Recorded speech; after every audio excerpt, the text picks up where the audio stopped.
আশা করি ভালো আছো।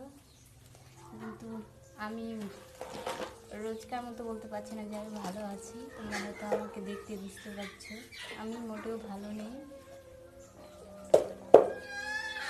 কারণটা হচ্ছে বাবার বাড়িতে আছি, সবারই লাঠি ঝাঁটা খেতে হচ্ছে রোজ রোজ। ভাবলাম তোমাদের সঙ্গে কিছু কথা শেয়ার করি, কারণ নিজের মধ্যে গুমড়ে মরছিলাম। মানে এমনও কিছু কারোর সঙ্গে শেয়ার করতে পারছি না। মানে কীভাবে যে আমার মানে কি বলবো যন্ত্রণাটা কারোর সঙ্গে শেয়ার করবো সেটাও পাচ্ছি না।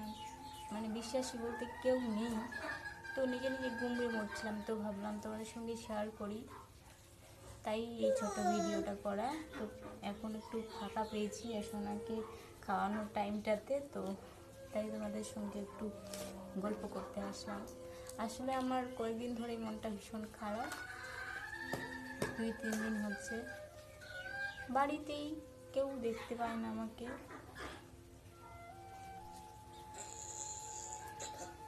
কি বলবো, নিজেকে খুব খারাপ লাগছে, কথাগুলো বলতে পারছি না। হ্যাঁ খেলো তুমি, কি করবো এই সোনার মুখটা দেখে বাঁচতে হচ্ছে আর কি। এটাই কি করবো, আমার ভাগ্যটাই খারাপ, আর কি বলবো। দাও আমি খুলে দিচ্ছি। তো যেটা বলছিলাম,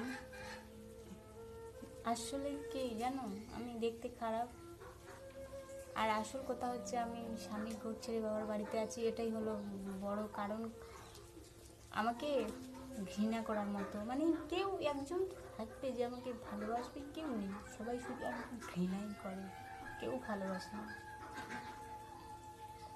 মানে একদিন এমনটি নেই যে আমার চোখের জল পড়ে না। মানে কি বলবো বাবা, এদিকে এই দেখো ওটা নাও, হেয়ার ব্যান্ডটা নাও তোমার, এই যে হেয়ার ব্যান্ডটা। তো কি করবো, এই শোনার জন্যই বাঁচতে হচ্ছে আমাকে। তোমার সঙ্গে অনেক কিছু শেয়ার করতে চাই কিন্তু পেরে উঠি না। বাস এটাই বলবো যে তোমরা আমাদের একটু সাপোর্ট করো, আমার মেয়েরা, আমাদের চ্যানেলটিকে সাবস্ক্রাইব করো। আমাকে এইসবের থেকে মুক্তি চাই। মানে আমি আমি অন্তত কোথাও চলে যেতে চাই, এখানে থাকতে চাই না। জাস্ট ভালো লাগে না, মানে রোজ রোজ লাঠি ঝাঁটা ছাড়া কিছুই নাই। তো ভালো লাগে না, মানে মেয়েকে নিয়ে কোথাও দূরে চলে যাই। ভীষণ একাকিত্বে ভুগছি আমি, ভীষণ ডিপ্রেশনে চলে আসছি। জানি না নেক্সটে কী হবে আমার, আমি ভেবে পাচ্ছি না। বন্ধুরা তোমরাই সাজেস্ট করো কী। ওরা আমার সঙ্গে এই জন্যই এরকম করে কারণ আমার তো কোনো টাকা পয়সা নেই, আর থাকার অন্য কোনো ঠিকানাও নেই। কারণ যতই মারবে, ঝগড়া করবে, গালিগালাজ করবে, কিন্তু আমাকে থাকতে হবে এখানেই। তাই ওরা এরকম করে আমার সঙ্গে। কিন্তু কী করবো, আমার তো কোনো কোথাও ঠাঁই নেই, তাই মেয়েকে নিয়ে এখানেই বসতে হবে। তো তোমাদের এটাই একটাই অনুরোধ যে আমাকে সাপোর্ট করো, চ্যানেলটি সাবস্ক্রাইব করো। আর আমার মেয়েকে নিয়ে আমি না বাঁচতে চাই, একটু ভালো জীবন দিতে চাই তাকে। আসলে মানে ছোটোবেলা থেকেই আমার একটা দিনও ভালো যায়নি, কেউ ভালোবাসে না।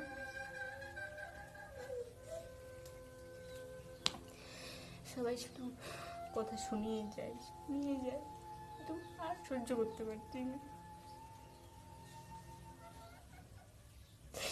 কাউকে নিজের ভেবে দুইটা কথা বলবো সেটাও নেই। এই শুনতে পাচ্ছি মা, ওর জন্যই বেঁচে থাকা, নাহলে কবেই হয়তো নিজেকে শেষ করে দিতাম। কি করবো, ওর কি দোষ, ওর নিষ্পাপ শিশুটা, ওর মুখ চেয়েই থাকি। তোমাদের একটাই অনুরোধ, প্লিজ তোমাদের কাছে আমার একটাই রিকোয়েস্ট, যেমনটা আমাদের সঙ্গে তোমরা থাকছো, আমাদেরকে সাপোর্ট করছো, আমাদের চ্যানেলটিকে এগিয়ে নিয়ে যাচ্ছ, তার জন্য তোমাদেরকে ধন্যবাদ। আমি চাই আমার মেয়ে যেন আমার মতো জীবন উপভোগ না করে, এত কষ্ট, এত যন্ত্রণায়, ও একটু ভালোভাবে বাঁচুক, সেটাই চাই। তো তোমাদের কাছে একদম অনুরোধ করে বলছি যে আমাদের চ্যানেলটিকে একটু এগিয়ে নিয়ে যাও, একটু আমি অন্যের দোয়ায় না, নিজের নিজের মানে পরিশ্রমের টাকা দিয়ে আমি মেয়েকে বড় করতে চাই। অনেকটা না হলেও বাস আমার মেয়েকে যেন একটু বড় করতে পারি, তাকে একটু মানুষ করতে পারি, একটু যত্ন করতে পারি। বিলাসবহুল জীবন না দিতে পারলেও তো একটু মাত্র দিতে পারবো, কিছু অংশ দিতে পারবো ভালো। তো তার জন্য তোমাদের সাপোর্ট একান্ত জরুরি, কারণ এইসব লোকেদের আমার কোনো ভরসা নেই। হ্যাঁ বলো মা।